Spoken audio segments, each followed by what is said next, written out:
Gustan de este programa. Así es. Que se llama ¿Qué estás leyendo?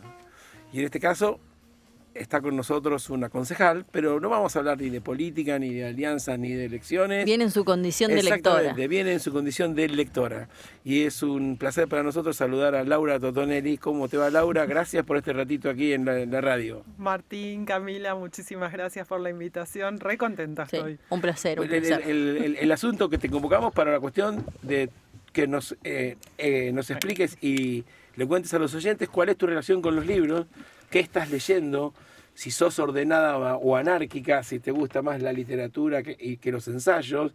¿De qué se trata? ¿Qué estás leyendo ahora? ¿Por dónde empezamos? Porque trajiste unos libros, digamos. Me traje acá una muestra de algunos libros libros como textos para poder aprender alguna temática, libros para pasar el rato, para entretenerme, libros que fueron regalados por alguien querido, entonces también en ese sentido se convierte en un objeto que atesora además un valor emocional, espiritual importante.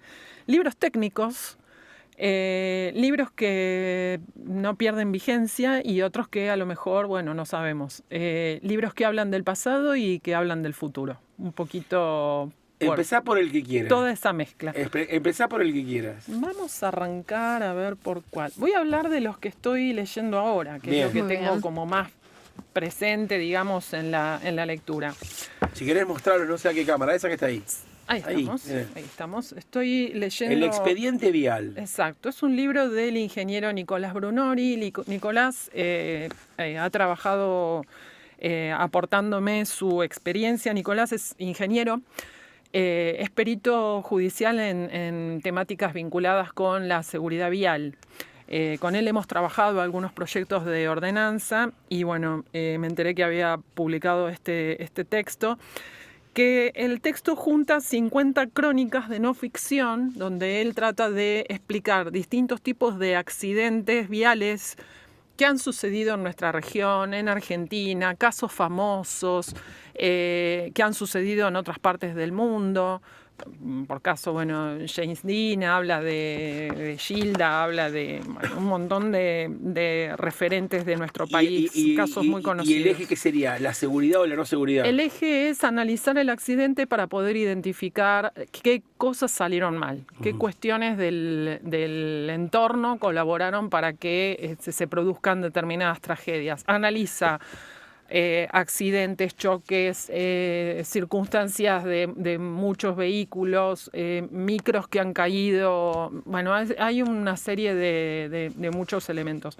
Así que lo estoy leyendo un caso por día antes de ir a dormir. Bien. Está bien. Es el momento. Claro, en ese momento nunca más justo decir dulce sueño. Claro. Después de semejante cosa. El inconsciente sabe cómo está trabajando, Claro. ¿no? O sea, el inconsciente dice, ¿vos querés que yo después me duerma? No, igual no tengo problemas, digamos, para conciliar después el sueño, pero nada, bueno, lo tengo como un hábito, entonces son casos cortos y eso me viene bien, digamos, porque cada uno es en sí mismo, entonces no tengo que estar hilando si hay 2-3 días que por ahí no pude alcanzar a leer ninguno. Pero digamos que muchos de estos libros entonces están en tu mesita de luz. Algunos, ahora tengo este y tengo este otro. Que este otro lo empecé hace poquito, así que todavía me falta, fíjense, es un libraco grande, importante. Antifrágil, que está vinculado también con la obra de Nassim Taleb de El Cisne Negro, que es un filósofo matemático, no sé, bueno, creo que es lituano, me parece que es lituano, no, del Líbano, libanés. Y este escritor trabaja bastante sobre cuestiones vinculadas con el caos, ¿no? Uh-huh. Cómo el caos puede generar su propio orden, cómo el caos pone en contradicción todas nuestras suposiciones, nuestros preconceptos, nos marca un poco también para entender cómo funcionan las cuestiones del sesgo, ¿no? Las creencias. Así que bueno, está buenísimo. En este caso, el antifrágil tiene que ver con, hasta donde yo alcancé a leerlo, hace como una especie de revisión del concepto resiliente, ¿no? Él dice, bueno, frágil es un vaso, ¿no? Que al borde de una mesa se puede caer y se rompe. Algo frágil es algo que no soporta el cambio, que tiene consecuencias negativas frente al cambio. Dice, bueno, y la palabra resiliente, dice que está como de moda ahora, en realidad lo que dice es que algo aguanta ese golpe, pero no está diciendo que ese golpe convierte a la cosa en algo mejor. Entonces, él propone la palabra antifrágil, que a mí me parece interesante, ¿no? Cómo juega con los vocablos. Dice que ha estudiado en varios idiomas, a ver si había alguna palabra que fuera exactamente el antónimo de la palabra frágil, no la encuentra. Entonces, bueno, se ve como obligado a crear una palabra nueva. Entonces, él habla de una especie de continuo que hay en el mundo y va dando algunos ejemplos de lo que es frágil, lo que se rompe frente al cambio, lo que no resiste, digamos, ninguna modificación, lo robusto o lo resiliente, que es lo que estaría en el medio, como que, bueno, se banca el sopapo, digamos, pero no reacciona. Y el antifrágil, que vendría a ser que resiste y que se ve mejorado, digamos, por ¿no? el cambio. Exactamente. Entonces, por ejemplo, propone dos cuestiones muy interesantes, ¿no? Desde la mitología. Entonces plantea el caso de la espada de Damocles, ¿no? Que queda pendiente ahí sobre la cabeza de Damocles, colgando de una crin de un caballo, que cualquier circunstancia podría desembocar en una tragedia, como el caso de lo frágil. Y plantea el caso de la hidra de Lerma, que es una serpiente mitológica que cuando se le cortaba la cabeza le crecían dos, ¿no? Y en ese crecer dos, cuando se corta uno, es donde él está de alguna manera mostrando, bueno, hay una posibilidad de que el golpe te haga mejor. Claro. Así que no sé por qué lo asocio con el falsacionismo de Popper, es decir, cuando vos intentás falsar la teoría heliocéntrica, vas a fracasar con todo éxito porque es tan buena la teoría que va a resistir todos los embates. Sí, sí. No sé por qué pensé en eso. Entiendo que puede haber alguna relación. Recién estoy en los primeros capítulos, así que por ahí después cuando lo termine de avanzar. Y bastante, ¿eh? De los primeros capítulos sacaste bastante información. No, pero está bien planteado, digamos, es un autor fácil de... O sea, requiere, digamos, ir siguiendo el orden de sus ideas. Es muy prolífico, digamos, en la forma en la que él plantea sus ideas, un discurso muy, muy amplio, pero, digamos, no usa términos complejos ni nada, ¿no? Es adecuado, digamos, para un nivel de lector medio, lo puede entender perfectamente. ¿Y cómo nace tu relación con los libros? ¿Había libros en tu casa?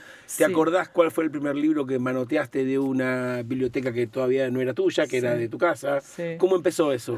En mi casa, en el living, nosotros teníamos una pequeña biblioteca que mis padres, que eran, bueno, mi papá trabajaba como camionero en agua y energía eléctrica, mamá ama de casa, cuidando a los 4 hijos.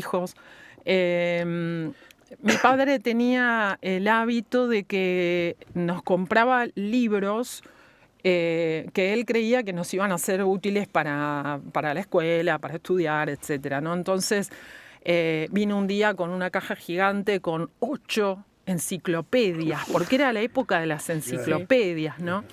Entonces había una enciclopedia de biología, otra de medicina, otra de historia, otra de arte. Bueno, ahora no me acuerdo todos los temas. Yo creo que las leí todas. Creo que las leí todas porque me fascinaba esa mezcla del texto con la fotografía, ¿no? Me ¿Y eras ordenada o las abrías en cualquier parte? No, era reordenada. Yo, en general, los textos los trabajo ordenadamente. Voy del comienzo al fin. Es más, me pasa muchas veces que un texto que a lo mejor empiezo a leer y no me gusta, lo termino igual. No sé qué le tengo que mostrar a quién, pero bueno, es como una cuestión, pero ¿viste? Con vos. Sí, es una cuestión como de orden conmigo, ¿no? Que pero lo si terminás, lo termino y sigo con esa sensación de que no me gustó, pero bueno, no importa. ¿Y recordás después lo que leíste o no, te lo leías fácilmente? A veces no queda registrado, digamos. Hay otras veces que sí, además, a mí me gusta volver a releer los libros porque cuando uno los relee la segunda, la tercera vez, son distintos. Porque vos sos distinto. Entonces, cada vez que llegás al texto te dice algo nuevo, o tu cabeza está atenta a poder entenderle un significado diferente. Así que no, soy ordenada, trato de ir leyendo de a uno. En este caso, bueno, circunstancias de la vida, estoy leyendo 2 al mismo tiempo, pero siempre trato de ir leyendo uno en uno. ¿Y te acordás cuál fue el primer libro que te regalaron, no enciclopédico, o el primer libro que vos dijiste, mamá, papá, quiero leer eso? ¿O te juntaste tu primer sueldo y fuiste a la librería a comprar qué cosa? Sí, no, libros no. La época en que empecé a trabajar, yo empecé a trabajar muy joven, a los 14 años ya tenía ahí algunos trabajitos que iba haciendo para ir comprándome pilchas. No, yo era pilchera en esa época. No, entonces usaba las enciclopedias de casa y bueno, después de las 8 enciclopedias vinieron una colección de 3 libros de gramática. ¿Gramática? También los leí. Después, no sé, bueno, qué sé yo. ¿Y de hecho, me sirvieron, porque ahora me gusta escribir, ¿tus hermanos no tengo faltas de ortografía. ¿Tus hermanos participaban? ¿También los leían? No, era un caso raro, porque yo prefería quedarme sentada en un sillón leyendo mientras mis hermanos estaban andando en bicicleta, jugando con los amigos en la calle, ¿no? Y mi mamá rompiéndome... Nena, tenés que salir afuera a tomar un poco de aire, no puede ser que estés leyendo. No, mamá, yo estaba en mi mundo y era un mundo ideal estar ahí, sentada en mi sillón, había un sillón en el living donde yo me instalaba y estaba toda la tarde leyendo, toda la tarde. Bueno, después de los libros de gramática, ¿qué aparecieron? Y después empezaron a aparecer los textos que uno trabaja en el secundario, que muchas veces me gustaban mucho, por ejemplo, Ray Bradbury, Fahrenheit 451. No, ese libro es increíble. Ese libro hay que hacerle un monumento. Sí, yo no pude con él. Tremendo. No, es increíble. Soy de los que dije, es demasiado para mí. A mí me pareció fabuloso. No, me pareció increíble, hermoso libro.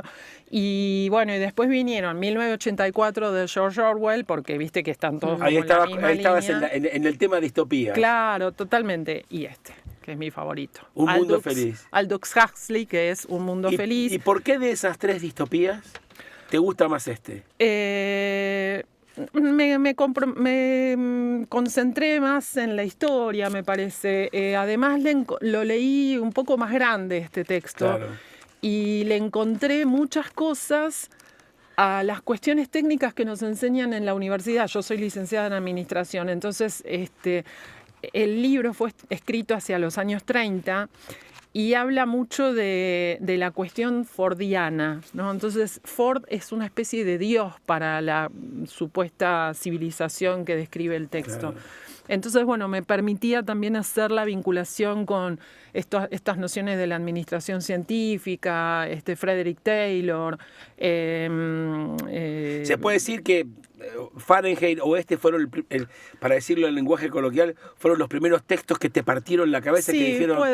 puede ser. Mamá además tenía una colección de novelas, había una colección de libros de historia, que el único que me gustó del libro de historia, porque la historia no es algo que me cuesta un poco leerla, me cuesta seguirla, digamos. El primer libro de Seinobos, se llamaba el autor, Charles Seinobos, y que era como una colección de la historia de la humanidad. No sé, eran un montón de libros, ¿viste? Que tenían ahí mis papás en exhibición. Y el primero me encantaba porque hablaba de mitología, mitología griega, mitología romana. Bueno, era algo así también increíble, re lindo de leer. Así que bueno, ese lo leí varias veces. El resto no. ¿Y sos de regalar libros? Digamos, ¿a tus hijas les trasladaste? Sí. ¿O directamente se apropiaron solas? No sé cómo fue. A mis hijas les trasladé el amor por la lectura. Hay una que lo asumió, mi hija mayor. Es muy, muy lectora en su carrera, ella lee bastante, pero además disfruta leyendo, así es que, bueno, siempre se está comprando libros y demás.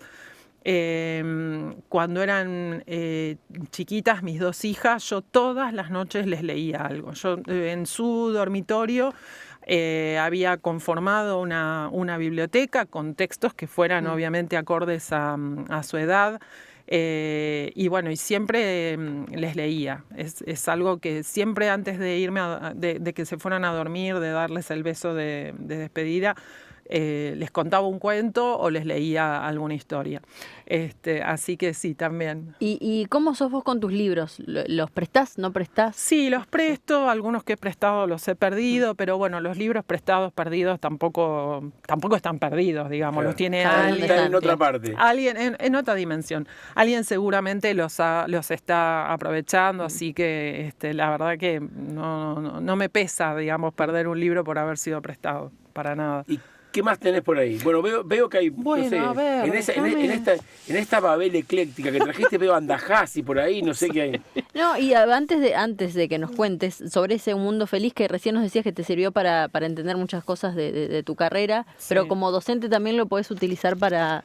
Sí, algunas cosas Sí. a veces he planteado en clases, pero por ejemplo, para hablar de la docencia, la actividad de la docencia, me traje a mi autor preferido, que Henry es Mintzberg. Henry Mintzberg, que es un catedrático que vive actualmente en Canadá, ya un señor grande, que es de alguna manera un referente muy importante de la escuela situacional en la administración.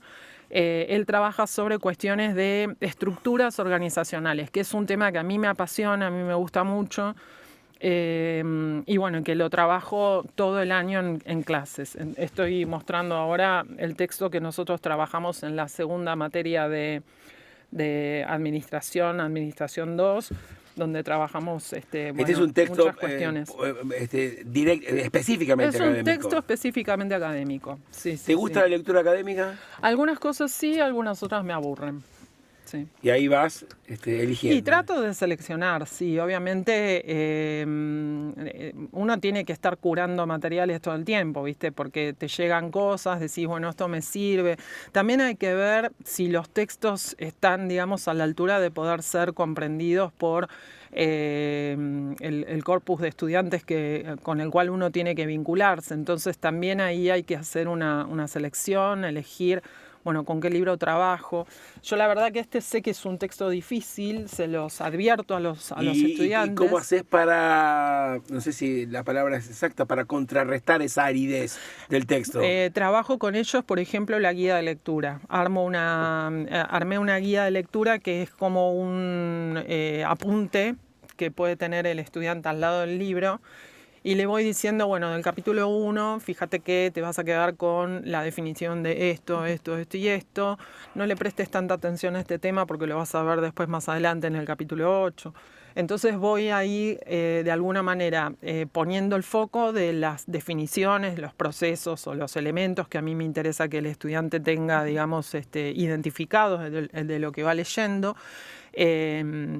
Y que bueno, pueda darse cuenta dónde hay una definición, dónde hay un proceso que es importante de entender o a qué cosas prestarle más atención o poner más énfasis. ¿Funciona eso? ¿Has comprobado que funciona? Poco, pero sí. No, pocas veces lo he comprobado, digamos, pero es una herramienta que yo siempre dejo a disposición de los estudiantes. Creo que el resto de los otros manuales son bastante más sencillos, digamos. Este es como denso, ¿no? en cuestiones conceptuales.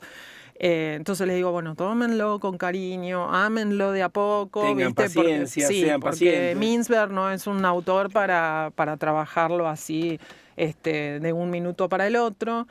Y además, lo que es más relevante todavía, yo doy clases a licenciados en administración, en economía, en hotelería y en turismo. Antes también dábamos para economía, pero bueno, después vino cambio de plan de estudios. Lo que yo les digo, el texto les va a servir para su trabajo como consultores, para cuando estén trabajando como gerentes, como directores, como ministros, porque también quiero tener algún ministro, ¿no? de exalumno, Sí, claro. Ministro, gobernador, gobernadora, intendente futuro. Así que, bueno, nada, como para también orientarlos a que, bueno, en la lectura vas a encontrar cosas que te van a ser útiles para tu vida profesional. Recién nombrabas a Bradbury y a Fahrenheit 451, ahí está el personaje central es Montag, el antibombero, por decirlo de alguna manera, que el tipo va sufriendo una metamorfosis en su primero con su trabajo, con su época, con su tiempo. ¿Cómo te llevas con los personajes? Digamos, sos una lectora de recordar, por ejemplo, personajes. Yo me acuerdo siempre de me acuerdo de Winston Smith de 1984, me acuerdo del Capitán Ahab, qué sé yo, me acuerdo de William de Baskerville de El nombre de la rosa. O sea, digamos, hay personajes que son intensos en el sentido muy positivo del término.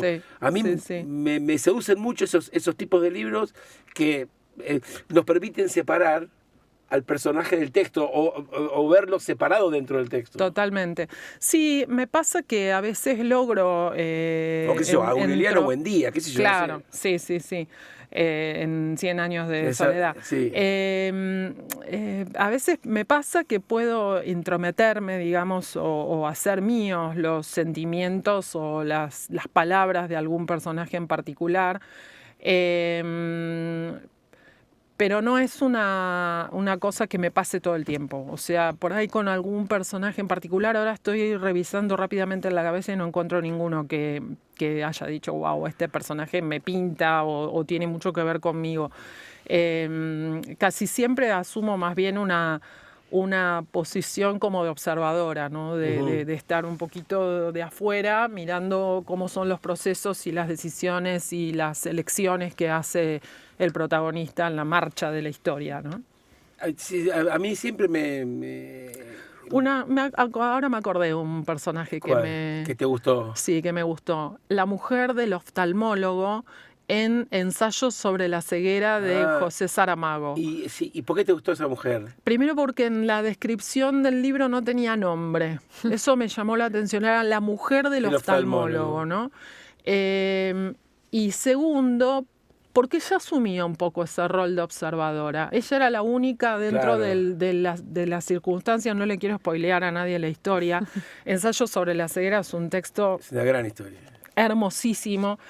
A mí me sirvió, son esos libros que cuando los lees, viste, decís, wow, viste, un mundo inexplorado totalmente.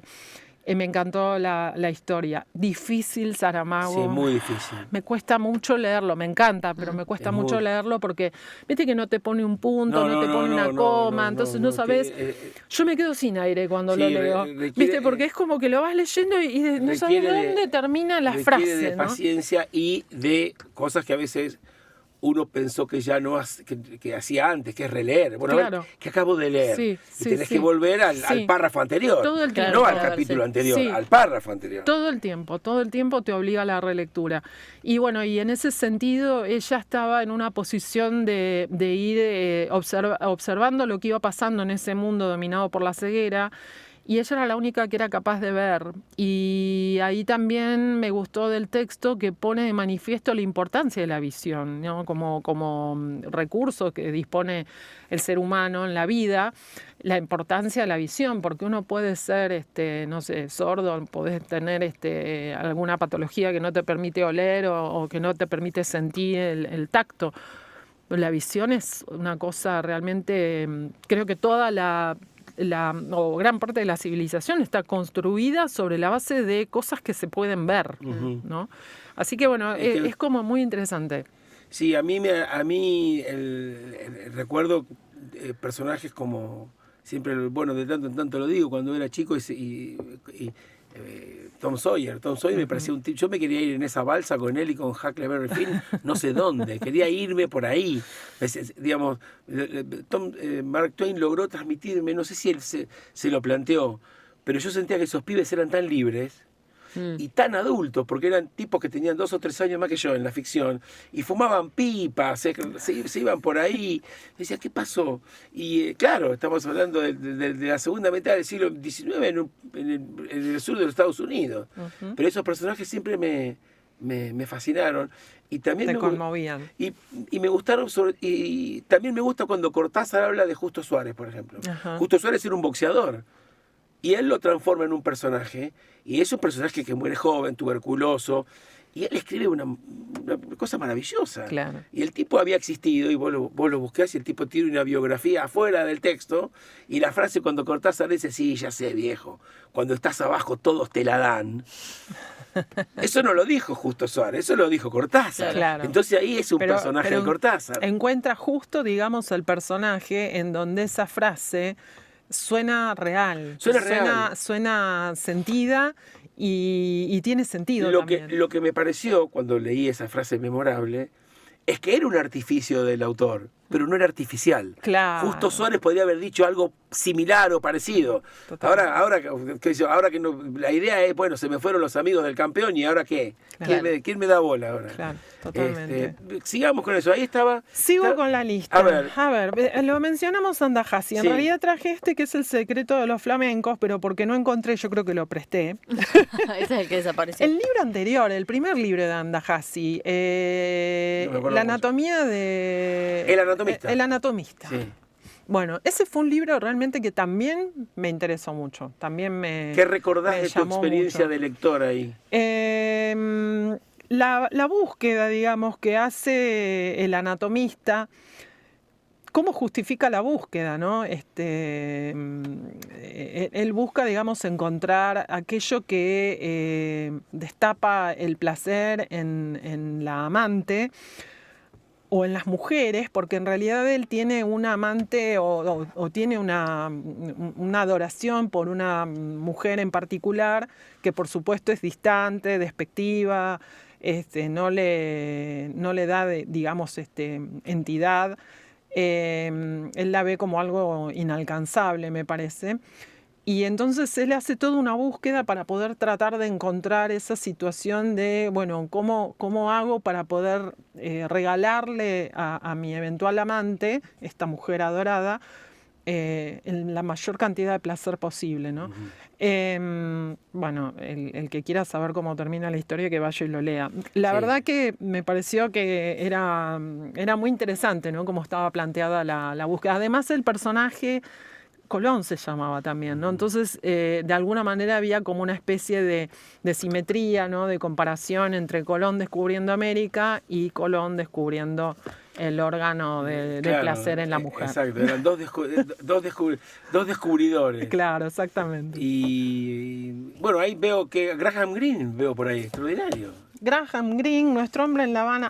Hace un montón que lo leí Sí, gran libro. Me gustaba mucho. Sí, Hace mucho que no leo nada de Graham Greene. Bueno, nada, son estos textos que te sirven para embarcarte, digamos, e ir a un lugar nuevo, un lugar distinto. Este libro también fue regalado, me parece. Te lo regalaron. Sí, pero ¿sabes qué? No me quedó, me parece, la firma. Lo traje porque Qué estaba dentro... importante que te dediquen los libros, Estaba ¿no? dentro de los textos regalados. Traje y traje también Isabel Allende, que sí venía con la dedicatoria. Así que, bueno, también una novela, Eva Luna, que narra la historia de una mujer con distintas circunstancias. Nada, el libro como un objeto para regalarle al otro, para darle, digamos, como un pasaporte a un mundo nuevo, un mundo desconocido. Me interesa también ver qué cosas me regalan, ¿no? Claro, eso te iba a preguntar. Es fácil regalarte, claro. Digo, ¿te gusta que te regalen libros? ¿Es fácil regalarte libros? ¿Y qué haces cuando vos tenés que regalar un libro? ¿Haces un mix entre el receptor y vos? ¿O regalás lo que a él o a ella le gustaría o a lo que vos te gusta? Yo pienso que trato de regalar algo que sé que está en la línea o en la orientación de la persona, para que, digamos, la persona se sienta a gusto con el texto. Y me divierte cuando me regalan libros, ver qué me regalan, ¿no? Uh-huh. A ver qué cosas son las que me traen. ¿Y qué te ha sorprendido de algún regalo que has recibido? Y digo, ¿cómo a este tipo o a esta mujer se le ocurrió regalarme esto?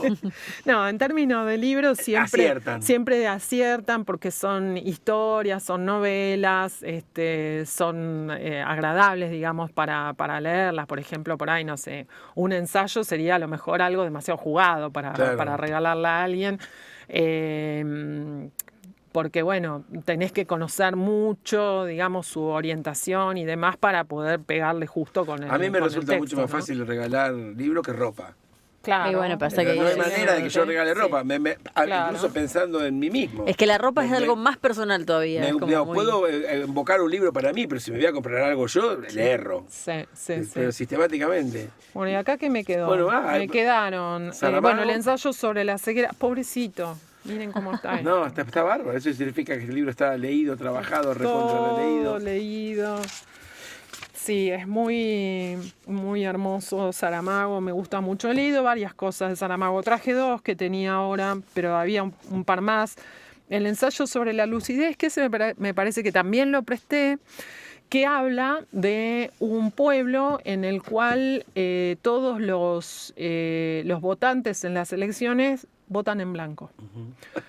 Y la lectura que se hace en el texto es que hay una especie como de revolución, ¿no? Entonces se interpreta que los vecinos están como revolucionados contra...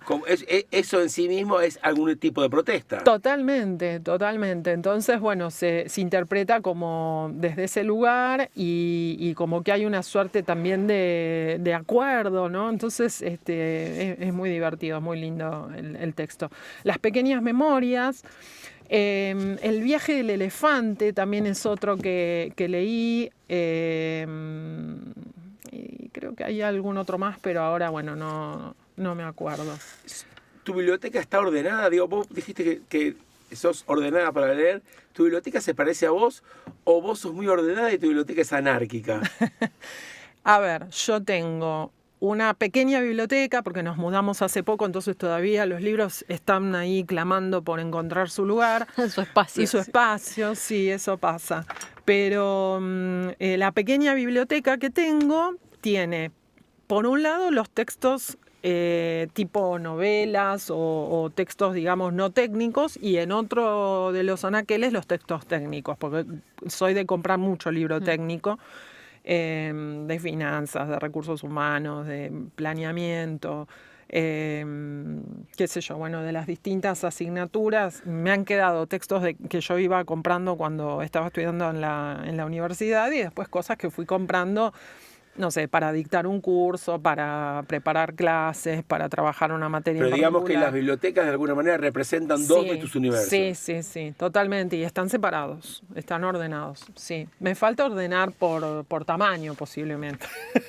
Sería ya como Sí, un montón. el colmo del TOC. Sí, eso y por color. Yo los ordeno por color y no Vos no podés. encuentro nunca más. Pero yo los tengo todos ordenados de lomo en el mismo sentido. Claro, bueno, eso sí. Eso sí, Eso yo O sea, también. no hay libros dado vuelta. Vos, No, si yo los vos tengo todos. seguís Sí. la lógica de la lectura, Sí. lees todos los lomos sin problemas. sin tener que hacer Sí, ninguna contorsión. sí, Claro, Sí. ahí tenés problemas cuando directamente no te los ponen, porque viste que a veces vos lo querés poner así, pero no están. O si alguien te dice, te yo vi ponen un al libro revés. en tu casa y ese era rojito, y vos te quedás en silencio. Claro, Martín no ve los colores, chicos. No, pero claro, Claro. que era Es daltónico. Claro, que era una lesión china del capital, ¿qué era lo que estaba buscando? Claro. Laura Totonelli, muchísimas Y gracias. tengo el último. A ver. ¿Puedo? ¿Tengo Sí, sí, tiempo? Sí, claro. Sí, ministro. Y eso, ¿no? Con- Sí, ministro es del año 80 Es linda y la tapa algo. ese. Extraña la tapa. Sí, ministro. Este libro me fue recomendado por mi profesora de microeconomía, la doctora Laura Miguel, que ahora vive en Estados Unidos hace muchos años. Se casó y se quedó a vivir allá con un americano que le robó el corazón. Y soy muy amiga de ella todavía. ¿Y de qué va? Y Sí, sí, ministro. ministro, ella siempre nos lo recomendaba en clase porque nos decía, ustedes tienen que leer este libro. Y me costó un montón conseguirlo. De hecho, esta edición es un libro usado. Lo logré conseguir a través de Mercado, bueno, una plataforma usado, porque nuevo ya no se edita más. Y cuenta todas las historias del ministro James Hacker, las cosas que le pasaban en el gabinete. Entonces ahí se ve cómo funciona la dinámica de los funcionarios y la dinámica de los agentes públicos. Y cómo los agentes públicos iban logrando, con decisiones y con trampas y con cosas y con el conocimiento de las normas que hacen a la burocracia del Estado, digamos, que el ministro fuera haciendo lo que ellos querían. ¿no? Entonces, realmente es un texto muy interesante Sí, y ministro. desconcertante, porque además también es muy gracioso. Las cosas que le van pasando, uno dice, no se puede creer. Están basadas en el diario del del ministro. ministro. Sí, Bien, sí. interesante. Así que está muy bueno. Bien, Laura Totonelli, ahora sí, muchísimas gracias por este ratito con Bitácora. Hemos hablado un rato de libros y bueno, te agradecemos el ratito acá. Ha sido un placer. Un placer realmente para mí también la invitación. La verdad que me hicieron entre ayer y hoy preparando la visita a la radio. Me hicieron recordar un montón de cosas, así que bueno, fue también muy, muy lindo para mí. Muchas qué gracias. lindo. Muchas Gracias, gracias. Muy amables. 18-18, o sea, usted ya sabe lo que tiene que hacer. Nos vamos entonces Juegue, le dice. a la pausa y a la vuelta veremos qué hacemos. Como siempre, Radio 6 es tu compañía e información, con el aporte de su comunidad de oyentes y la